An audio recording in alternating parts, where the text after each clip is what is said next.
custo de vida, emprego e desemprego, cesta básica, tarifas públicas, salário mínimo.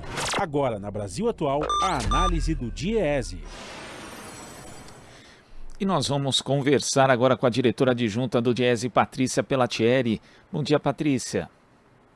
Bom dia, Glauco. Patrícia, a inadimplência em recursos livres, aqueles em que os bancos têm autonomia para definir taxas de juros, aumentou de 4,10% em setembro para 4,20% em outubro. E esse é o maior patamar desde agosto de 2018, segundo dados do Banco Central que foram divulgados ontem. A inadimplência vai ser um problema a ser enfrentado no novo governo, Patrícia?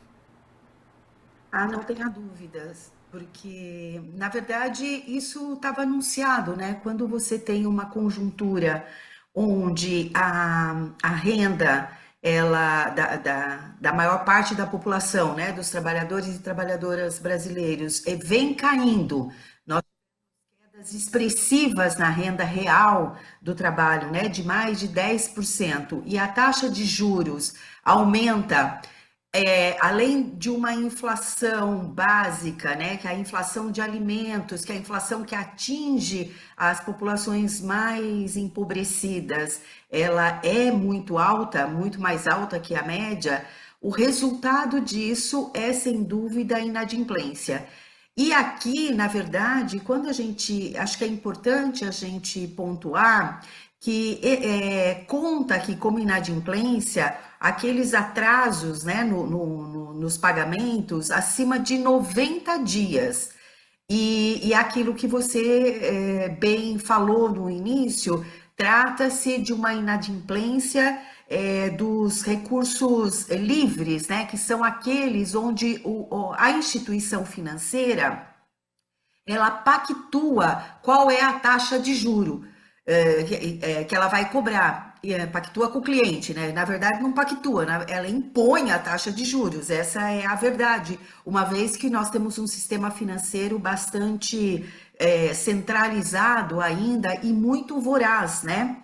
Então, além de você tem o empobrecimento da população, levando a essa inadimplência, uma inadimplência ruim, porque, na verdade, essa tomada de crédito, ela não é um crédito que a gente chama de um crédito saudável, que é um crédito, por exemplo, para adquirir a casa própria, para adquirir um bem permanente. Trata-se aqui muito mais, quando a gente olha para os números, de uma tomada de crédito para sobreviver, né? Tanto que a população que recebe o Bolsa Família aumentou muito essa tomada de crédito e certamente está contribuindo para esse número aí ou vai contribuir para esse número aí para essa taxa de inadimplência.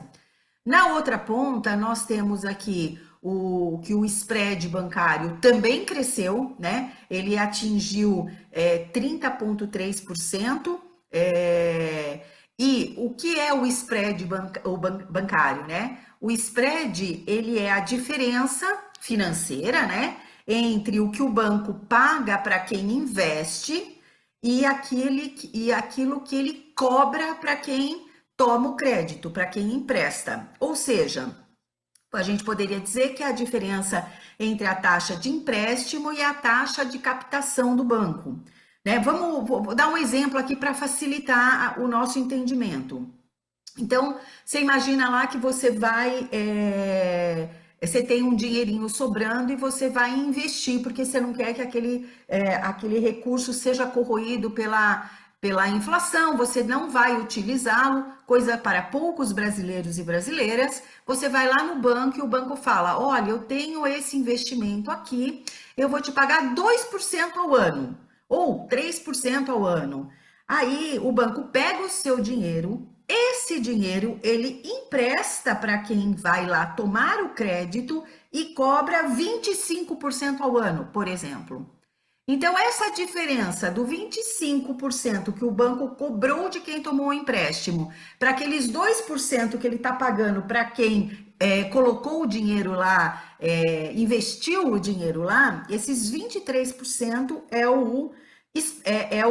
o lucro, né?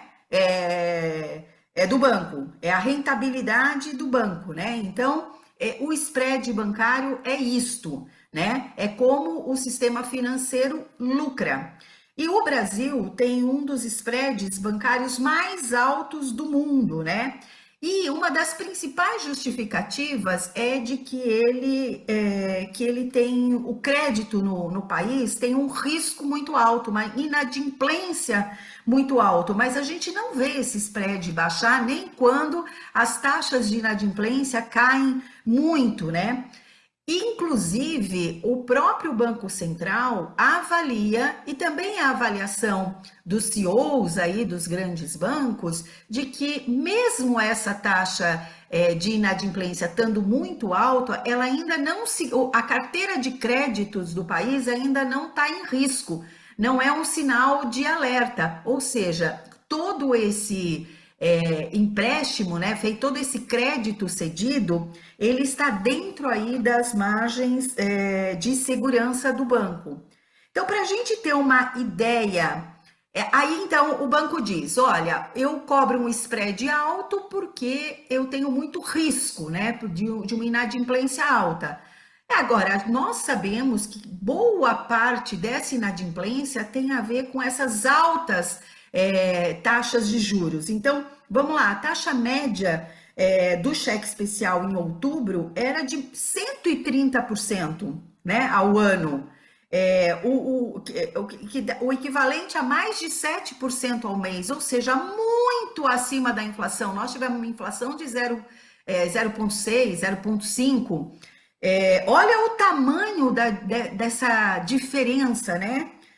No caso do cartão de crédito, por exemplo, em outubro bateu quase 400% ao ano, mais de 14% ao mês, né? E nós temos aí uma taxa Selic, que é essa taxa básica de juros, definida aí pelo Banco Central, pelo Conselho Monetário Nacional, de 13,75% ao ano. Olha a diferença abismal entre essa taxa básica de pouco menos de 14% para essa taxa de quase 400% no crédito rotativo, ou 130% no cheque especial, que é onde, na verdade, essa inadimplência está crescendo mais fortemente, né?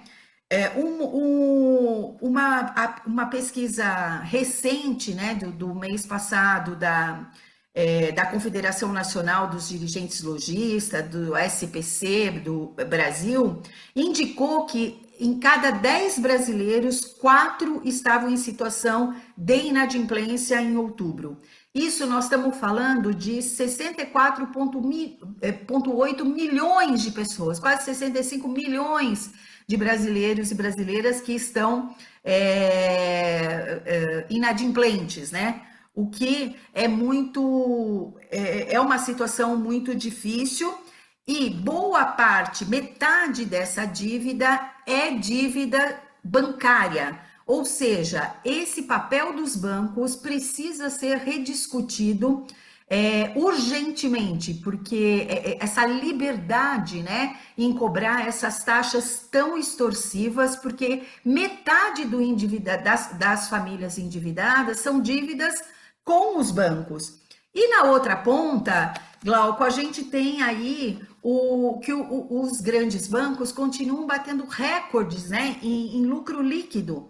O lucro líquido do sistema bancário, nos últimos 12 meses, se a gente pegar o primeiro semestre de 2022, foi de 138 bilhões, né? Ele só cresce, tem uma expectativa de lucro aí para o segundo semestre desses grandes bancos, Itaú, Banco do Brasil, Bradesco, Santander, que atinge aí 25 bilhões, né?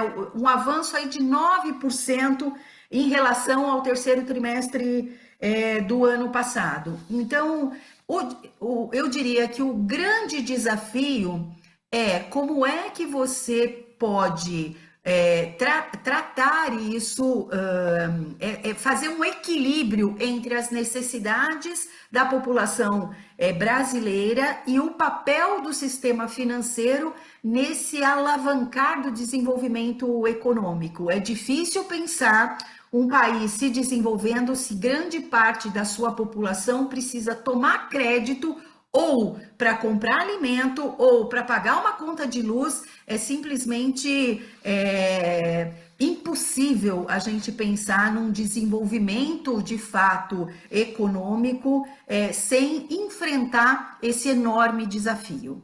E Patrícia, eu queria pegar justamente esse aspecto do papel do sistema financeiro, mais notadamente o papel dos bancos públicos, já que a gente teve, por exemplo, em relação ao spread bancário, né, essa diferença entre a taxa de captação e a taxa de empréstimo feita pelos bancos. Em 2009, né, a gente tinha ali um período de crise internacional, na 2008, 2009, que na verdade causou no mundo todo aí uma supressão quase do crédito. E aqui no Brasil o que se fez foi justamente utilizar os bancos públicos para ampliarem essa oferta de crédito doméstico, né, e com redução do spread bancário, né, que aquele momento ali foi um movimento feito pelo Banco do Brasil e também pela Caixa Econômica Federal, justamente para forçar os bancos privados a também seguirem essa linha. Você acha que agora, principalmente com o Banco Central autônomo, ou seja, que não vai seguir uma política de juros estabelecida pelo governo, o papel dos bancos públicos vai ser ainda mais fundamental nessa oferta de crédito e também nessa redução do spread bancário?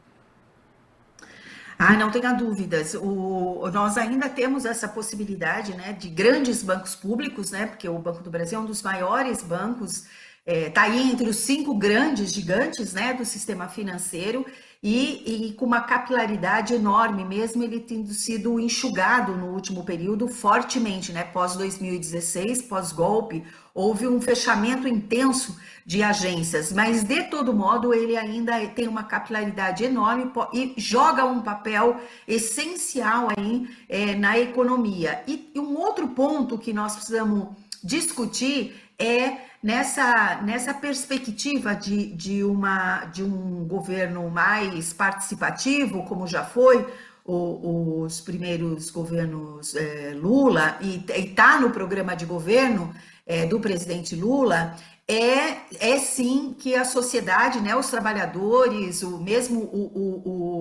o campo produtivo, os empresários, têm que ter assento no Conselho Monetário Nacional, né? Um dos papéis do Banco Central está lá definido, é garantir não só a estabilidade da moeda, mas também o ganho social. Então, isso precisa ser cobrado. Portanto, ampliar aí o assento e garantir a participação dos trabalhadores no Conselho Monetário Nacional é um bom caminho para a gente conseguir aí fazer esse enfrentamento para além da utilização aí desse ferramental que são os bancos públicos.